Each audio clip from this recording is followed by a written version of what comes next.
débuté il y a 3 jours déjà à l'hôtel Sofitel de l'Amitié. Cette deuxième assemblée plénière, comme vous le savez, se tient dans un contexte marqué au Mali par un changement de leadership à la tête de la transition. L'objectif ultime de ce changement est de recadrer le processus de transition en cours pour lui donner plus de chances d'atteindre les résultats escomptés dans le sens souhaité par le peuple malien.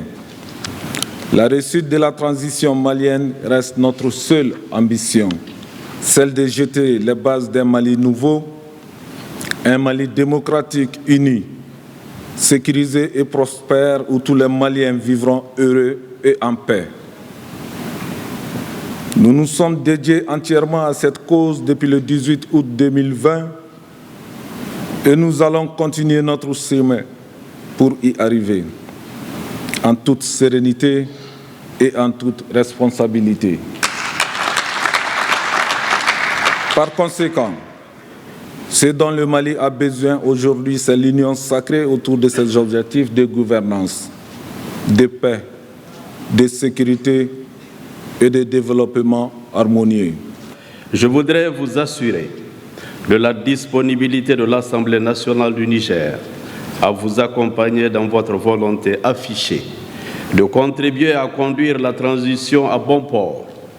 D'ailleurs, comment peut-il en être autrement quand on connaît les relations fraternelles qui ont toujours existé entre nos deux peuples? S'agissant du comité interparlementaire, je voudrais vous dire combien ma joie est grande de prendre personnellement part, pour la toute première fois, aux assises de cette organisation que nos institutions parlementaires ont lancées depuis bientôt 3 ans, afin de donner au G5 Sahel l'appui démocratique et populaire dont il a besoin pour mieux déployer son programme aussi bien civil que militaire.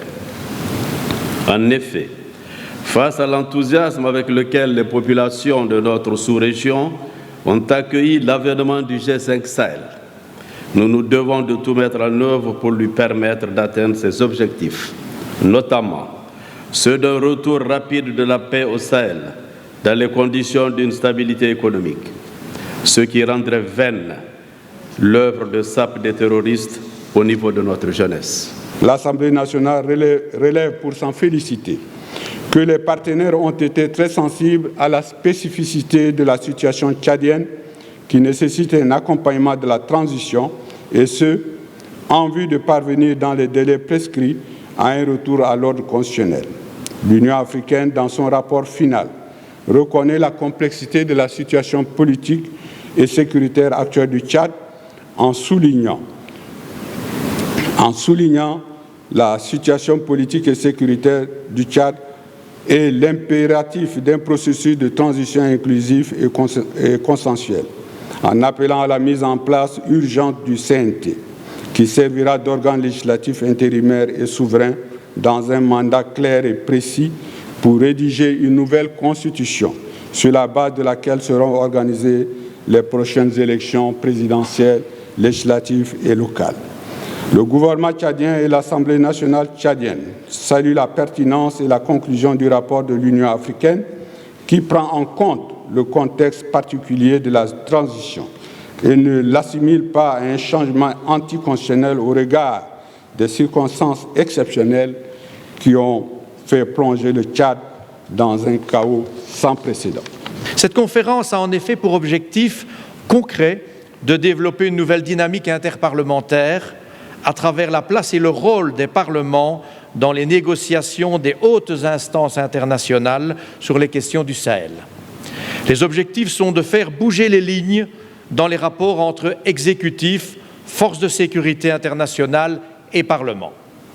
Je mesure aussi la responsabilité collective qui nous incombe aujourd'hui pour rendre plus efficace notre action, pour faire reculer l'insécurité et renforcer le développement, lesquels sont intrinsèquement liés.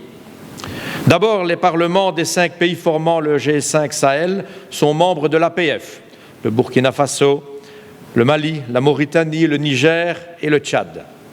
Sans oublier les pays des régions limitrophes que la crise au Sahel impacte aussi très fortement et qui sont nombreux à être membres également de l'APF. l'APF a depuis lors organisé en novembre 2018 et 2019 2 conférences parlementaires sur le G5 Sahel au siège des Nations Unies à New York. Quel rôle pour les parlementaires? C'était la question qui était posée, c'était le thème de ces 2 conférences organisées avec le soutien de l'OIF. Sans développement économique, il n'y a pas de sécurité. Sans sécurité, il n'y a pas de développement. Il est donc essentiel de mener une action militaire contre les extrémistes violents et les terroristes de la région du Sahel, mais ils ne seront jamais tous éliminés physiquement si on n'apporte pas immédiatement aux populations des services sociaux de base, des écoles, l'accès aux soins, un état civil et si on n'assure pas le retour d'autorités de l'État. Donc mon frère Malik Diaw, soyez d'ores et déjà rassurés du soutien indéfectible de tous les parlements du CIPG 5 Sahel dans la mission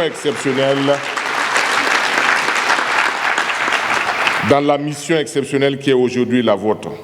Lorsqu'à Nouakchott, le 31 octobre 2019, nous clôturions la première conférence des présidents d'assemblée du CIPG 5 Sahel sur une note générale de satisfaction et d'espérance, nous étions encore loin d'imaginer que la pandémie du Covid-19 bouleverserait tant le calendrier de nos instances et de nos activités.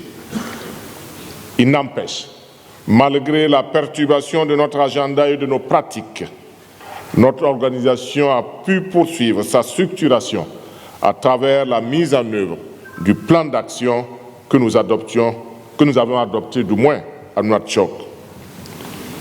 Ce plan d'action se voulait ambitieux et avait identifié 15 activités clés regroupées en 4 volets principaux qui sont: premièrement, la mise en route du dispositif d'appui administratif et technique. Deuxièmement, le développement du partenariat et la représentation. Troisièmement, la mise en œuvre de la fonction législative et enfin, la formation et le développement de l'expertise interne. En termes concrets, il s'agissait entre autres de réunir les conditions financières et logistiques à même de rendre fonctionnel le dispositif de soutien administratif et technique à travers l'ouverture du secrétariat exécutif, de nouer et multiplier les contacts avec des organisations sœurs et des partenaires potentiels, de formuler un document de vision stratégique et d'orientation de nos actions dans un cadre pluriannuel, de poursuivre l'élaboration des instruments nécessaires à la conduite des missions de contrôle.